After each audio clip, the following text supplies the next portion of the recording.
The list of 2020 movies I have yet to review for the channel is dwindling down here. Right now, we're going to do 4 from HBO Max: Superintelligence, Charm City Kings, Unpregnant, and Meryl Streep starring in Let Them All Talk right now.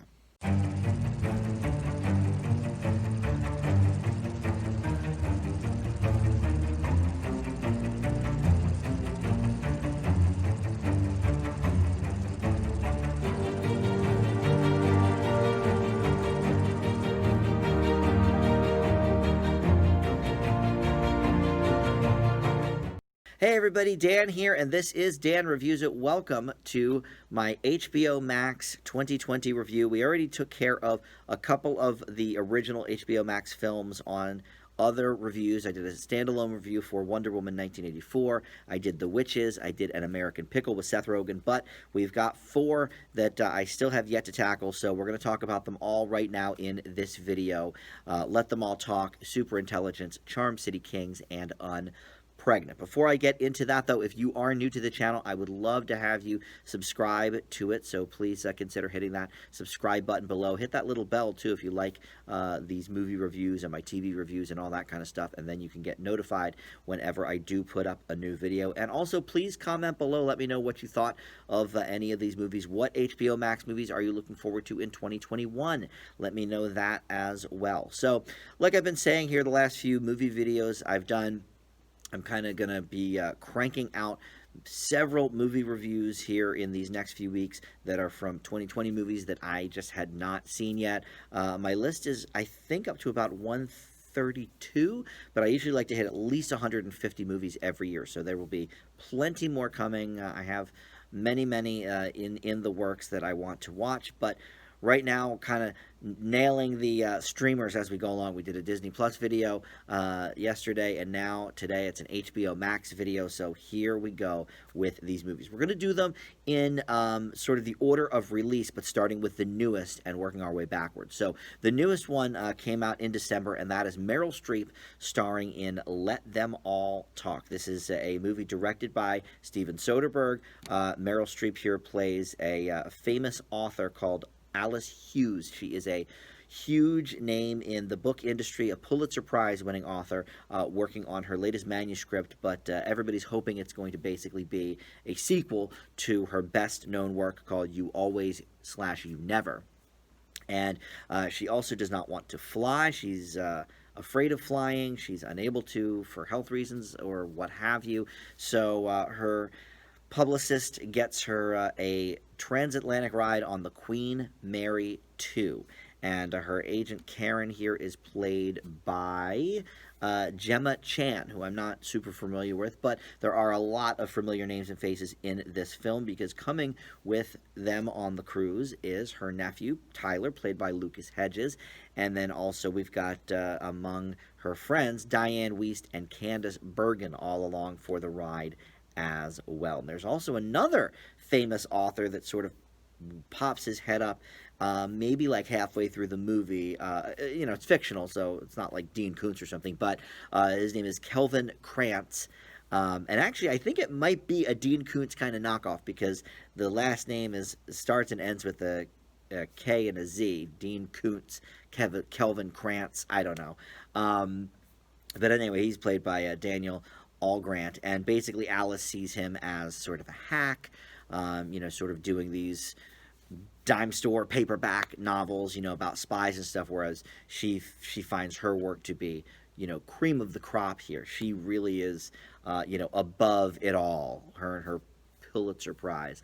But anyway, like I said, this was directed by Steven Soderbergh, and in fact, Meryl Streep wanted to do this film so badly that she reportedly was only paid a quarter to do it. Now, in the meantime, of course, you're getting a free cruise because they filmed this on the actual ship. I don't know if it really was on the Queen Mary 2 or if they just made that name up for this movie. I don't know if that's a real ship, but either way, they were on a cruise ship. And what's really interesting about this, above I think all else, is that most of the dialogue of the film from everybody was improvised, and Soderbergh used natural light to light all the scenes coming out from the the sun hitting the decks and stuff like that.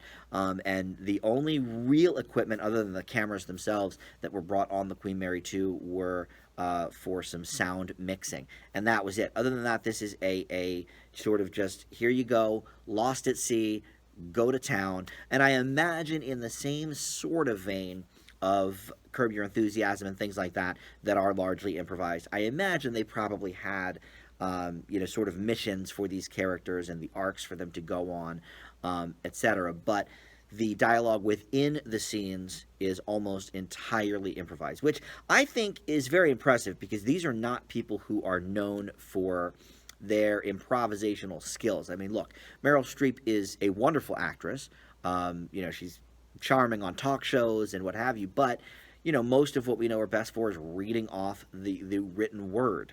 Or sometimes she's known for her singing as well, like we just saw in Prom. But Candice Bergen, look, I don't know. I mean, Murphy Brown obviously is how she's best known to my generation. I know before that she was a film star. She did many movies in the 60s and 70s. In fact, she was one of the most frequent hosts on Saturday Night Live in the 70s. So obviously she was famous long before Murphy Brown. Does her background have any improvisation? I don't know. I really don't. And then Diane Wiest as well. I don't really know her theatrical or acting background. I mean, yes, she's been in some of my favorite movies as a child, Edward Scissorhands, Parenthood, but what is her skill level for improv? I don't know, but if it was on display here, she knocked it out of the park. I mean, what's so great about this is that, yes, these are people playing different characters and they all have different motivations, but at the end of the day, if you're improvising something, you're not reading off the written page, you are really going to put a lot of yourself into the character.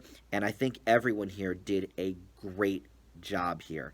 There's some salty tongues. There is some, really kind of back and forth, interesting dialogue. We find out a lot about Alice's relationship with these friends and with her nephew and really with her publicist too. And the publicist and the nephew fall for each other and have kind of a tryst while they're on the Queen Mary and trying to keep it from Alice. And I'm not sure if I would call this a comedy necessarily. Certainly a dramedy. I think it's probably more dramatic than comedic, but because it is sort of slice of life type of stuff, I think there is some comedy that really kind of shines through there. And apparently Soderbergh liked to get a lot of these shots, especially if people were moving, would be in a wheelchair and just, rolling along as he's rolling the camera. It's really an amazing achievement in film, much like, other things that come to mind recently is like Boyhood and stuff like that, where it's like the idea of the movie maybe is stronger than the movie itself. I think this is a little bit of what we're getting here, but look, I gave Boyhood an A+. I thought it was a brilliant idea that was brilliantly executed over all of that length of time. I think it was, 12 years or 14 years or something, where we saw the kid grow up. I think it was 12. And here we have another sort of really unique type of film because there's no script, really. There's no equipment, really, except for sound equipment. Everything is really done sort of guerrilla style. And, for Steven Soderbergh, somebody who is, I don't know, I think kind of known for some of his bigger idea pictures like, Contagion, Magic Mike, Aaron Brockovich, Traffic, Logan Lucky. I mean, these are all movies with, bigger budgets and certainly specific dialogue, and in certain cases, some action sequences and stuff like that. And here we've really kind of stripped it all back to discussion, to dialogue. And some of my favorite movies fall into that category. In fact, there's several movies where it's not much more than just people sitting in a room talking, and it's great. Now, that's not always the case. Sometimes it can go the other way and be very boring. But here, look, everyone is bringing their A game here. Meryl Streep is great in this movie. I mean, look, I'm a Streep fan. I don't think there's too much that she does that I'm like, that was okay. Like even in an all right movie, she shines. Like The Iron Lady, I'm not sure if she should have won the Oscar for it, but she is incredible in that movie. That is all right. I think I gave the movie itself like a C plus, but her acting is like A level. Um, and this movie, it fires on all of those cylinders in the positive. You know, it's Meryl Streep at her best in an original concept movie, and the dialogue is engaging, and the storyline is engaging, and the characters are engaging. Like, it really is all there. It's all working very hard. My only complaint about the movie really is that it is a little simplistic in not having much more than the discussions. And yeah, there's a few interesting things that happen along the way, of course. Um, and certain feelings are hurt and certain people are keeping secrets and da da da da da.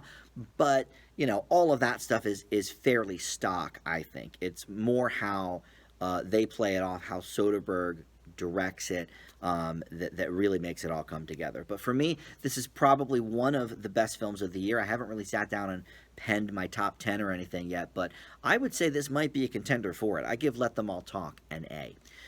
Moving on, we're going to talk about Super Intelligence. This is a Melissa McCarthy, Ben Falcone jam. Now, Ben Falcone is her husband, and he also has co-written and directed many of the worst Melissa McCarthy movies, if I'm being completely honest.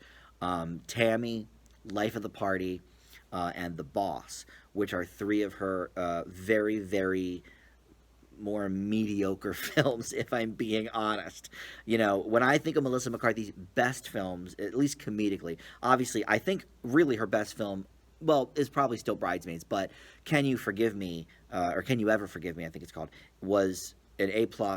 She got nominated for an Oscar for it. A great, great dramatic role from her. But as far as her comedies go, Bridesmaids, Spy, The Heat, these are movies that Ben Falcone maybe had a small role in, but really had nothing to do with.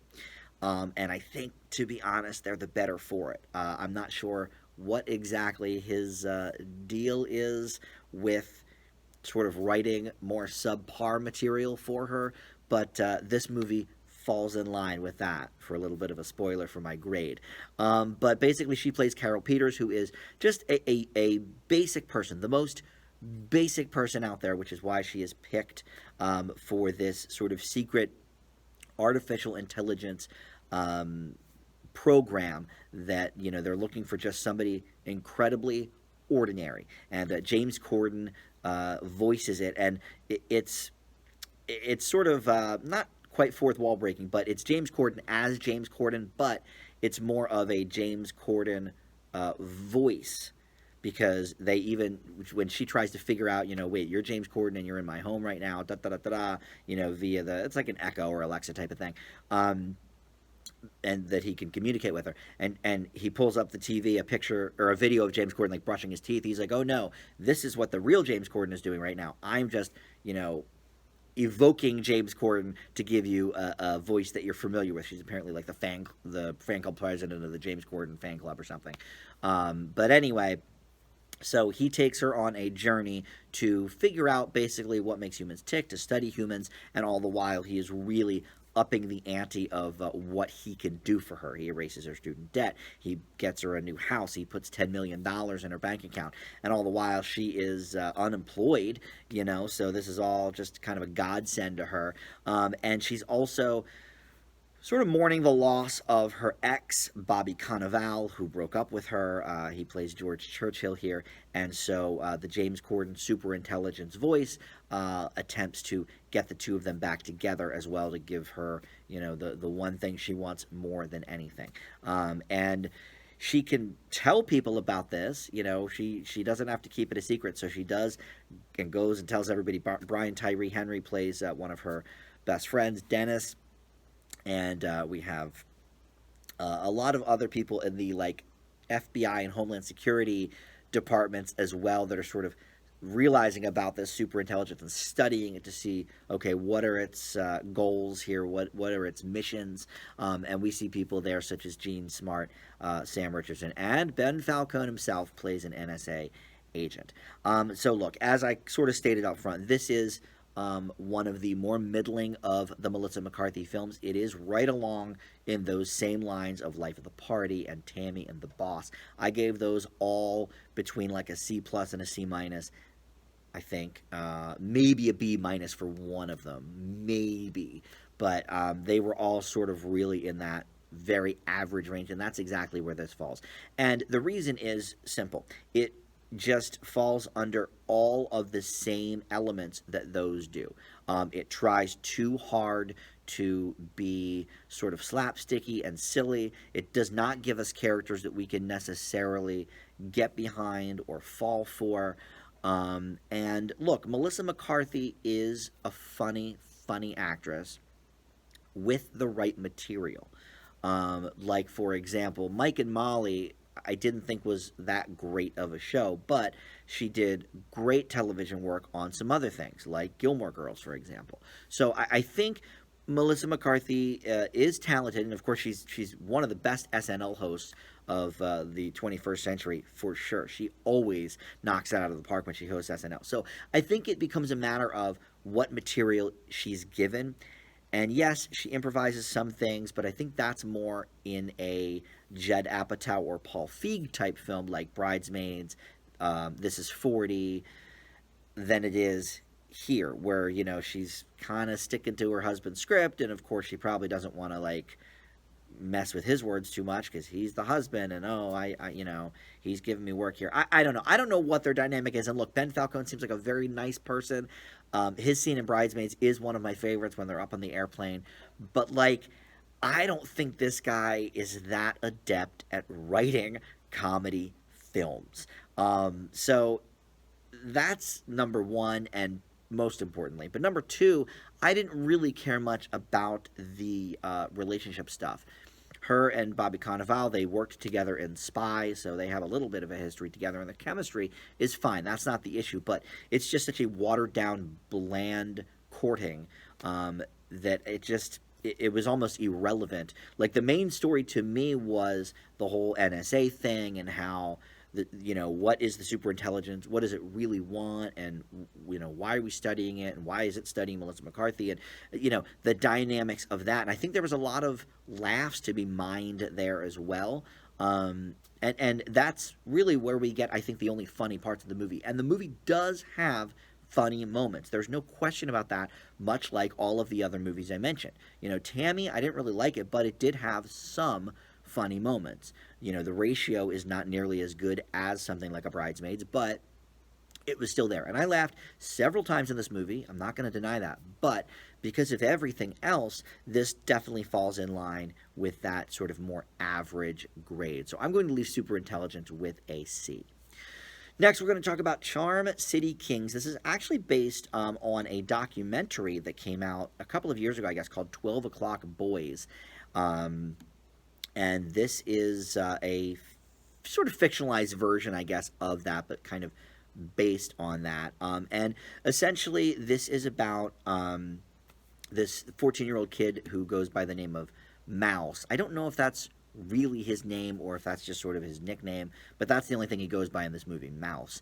And his real name is Jai Dalo Winston or something, which I've never heard of, and he doesn't even have his own Wikipedia page, so he's obviously pretty new, but he is the star of this movie, and he desperately wants to join this Midnight Clique, which is a group of Baltimore dirt bike riders, sort of thugs, sort of, maybe dabbling in some questionable things, but they rule the Baltimore streets in summertime. And his older brother, who has passed away, was part of the Midnight Clique as well. So, he wants to kind of follow in those footsteps while sort of being the man of the family, because his older brother is dead. His dad, I forget if the dad is dead or just not in the picture, but it's really just him and his mom. So he's got some responsibilities, but he and his friends decide they want to try and join the Midnight Click. So in the film, we actually have two different sets of father figures for Mouse. One of them, I think, works a little better than the other, but in a worse way, and I'll explain that. So one of them is a police officer who's like looking out for him, and so he sort of takes him under his wing. I didn't find that to be quite as believable as the head of the Midnight Click, which is Blacks, played by Meek Mill. But Meek Mill's acting is horrible. We've seen so many good rappers turned actors, from way back in the days of the Fresh Prince turning into Will Smith. But I mean, we've seen, LL Cool J and Ice-T and Ice Cube, and a lot of these actors really do well when they transition into film and television. But Meek Mill, boy, you could tell this is not his area of expertise. This is not his forte. He is not a natural in any way, shape, or form. And his accent, he's from Philly. His accent is, I'm from Philly. It's Philly accent, but everybody else is doing sort of a Baltimore dialect. He just, I don't know if he can't be bothered or if he just didn't try or what, but, or if this is him trying. So, I really have mixed feelings about those two father figures, because on the one hand, I didn't quite believe the first one, and then the Meek Mill one is just so poorly acted, it was hard to stay in to the scene. So I'm a little bit torn there. However, that being said, Winston, the kid who plays Mouse, is excellent. I mean, this is, a great performance for sure. I don't know if it is his debut performance. Let me see what IMDb has to say. Would I know him from anything at all? The fact that he doesn't have a wiki usually means, pretty new. Let's see. Is he in anything? All right. Well, he was in The Upside, which I did see. The Dead Don't Die, I saw too. He must have not been in that too long. Oh, and he played Junior in Queen and Slim. All right. So I've seen him in a few things, in some minor roles, and then even before that, some other things. Oh, he played Ralph Tresvant in the New Edition story. Well, I didn't watch that, but I do remember New Edition. They were a good band. So anyway, this guy, I think, is going to be one to watch as he grows older. He was great in this movie. And actually, the gal that plays his girlfriend in the movie as well, I think, does a really good job too. What is her name? Is it Chandler DuPont, I think? Yeah. Yeah, I would say that is correct. That is the girlfriend, and she was great too. I don't really know her from anything either, but I liked their story together. I liked their romance, and really I liked the whole story of this movie. It's basically, they get into some trouble with the Midnight Click, and look, it's some of the familiar beats you might expect from a movie like this, where this 14-year-old kid is trying to get in with some rougher kids, and the mom is like, "Dude, what are you doing? Like, I lost your brother. I'm not going to lose you too." Like, some familiar beats there. But other than Meek Mill, everybody is really good on the screen. It's unfortunate that he's, sort of second billed in this movie, because he is in it a lot, but he just can't act his way out of a paper bag as far as I'm concerned. But everybody else around him is doing a great job, and I really was invested in the story. I'm intrigued now to see the documentary, to see, I don't know, how real this really is, like how true to life from the documentary this is. I didn't know about the Baltimore Midnight Click. I didn't know anything about that. Baltimore's not far from me, so surprised I haven't heard anything about it. But yeah, I guess the documentary was pretty popular. I had heard of it. I don't think it got nominated for an Oscar, did it? It's a 2013 documentary. No, it did not get any nominations. But yeah, I had heard of it. So yeah, for me, this movie is pretty good. Could be to that great level with a better person in place of Meek Mill. So I'm going to leave Charm City Kings. I'm really between a B and a B plus. I guess I'll give it a B plus overall. I think it did a lot of things right. I think it gave us a lot of interesting characters to look to. You know what?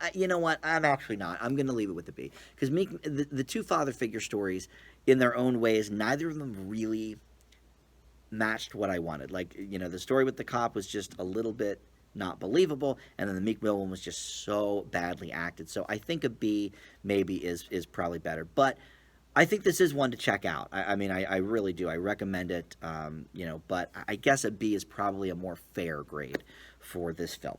So let's move on to our last movie of this episode, which is Unpregnant. This is a female buddy road trip comedy starring Haley Lou Richardson, who is honestly, she's just quickly becoming one of my favorite sort of go-tos for a lot of side characters. This is really her first, I guess. Well, she starred in 5 Feet Apart. I guess she was the female lead in that. But, Edge of 17, she was the best friend. That's where I first kind of picked up on her. But she played a small role in the comedy called The Bronze with the gal from Big Bang Theory, Melissa Roche. She was, small role in that as well. But really, this and 5 Feet Apart, I guess, are her big starring roles. But this is her first starring, like, comedy. 5 Feet Apart was very, very, very dramatic, with the kids dying of, I think was it tuberculosis? I saw that movie, but I can't remember. But anyway, so here she stars as Veronica Clark, who is, for all intents and purposes, kind of a mean girl, I guess. And she's in this, very high society clique. And her former friend, Barbie, played by Bailey Butler's the character. Barbie is her real name, Barbie Ferreira, who I don't know, but if you watch the series Euphoria on HBO, you might know her because she is one of the stars of that. And that apparently is a great show. I know I got to get on that, speaking of stuff on HBO that I haven't seen. But anyway, she's played by Barbie Ferreira, and she basically finds out in the first scene in the women's bathroom that Veronica is indeed pregnant, and sort of like, okay, well, we're not going to talk about this, da da da da da. So Veronica decides, well, I kind of like my boyfriend, but he's also kind of dumb. So I think I'm going to just not even tell him. I'm just going to go get an abortion. And that proves to be a lot harder than she realized, because there's no abortion clinic within 1,000 miles that will do a 17-year-old non-parental consent abortion. So she hits up Bailey, who is the only one of her friends, or she's not really a friend, but the only person in her life that has a car. And of course, she doesn't want to tell her friends. She's trying to keep it a secret, and she's not going to tell her parents. So she hits up a very estranged friend. They were friends a long time ago, very close friends back in like elementary school, and they drifted apart once Veronica got a little bit more popular. And whether that makes her a likable character, I think you're not really supposed to like her in the beginning of this movie anyway. I think she is very much designed to be a bitchy, mean girl that we sort of don't root for, but we can at the same time root for her plight, at least. But look, Bailey says, okay, fine, whatever. If you're going to pay for all my food and all the gas and stuff, I guess we can go together. And so along the way, they sort of start to rekindle an old friendship of sorts. But of course, in a movie like this, things go wrong about 6 different ways, and we see a lot of pitfalls that they fall into.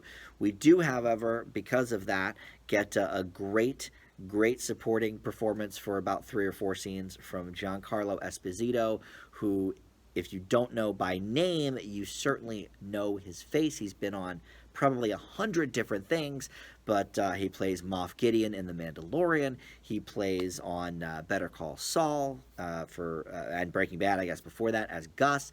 So the guy has been around a long time, and is welcome here as he's welcome everywhere. He's one of the finest character actors, I think, working today. And this movie did have some heart. It had some laughs.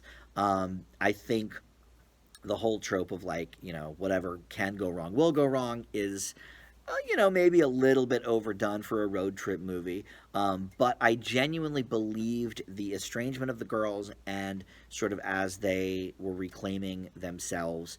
At the same time, though, I do think some of the stuff is a little unrealistic. Like, if I was Bailey, I would have just shut the door in Veronica's face and said, see ya.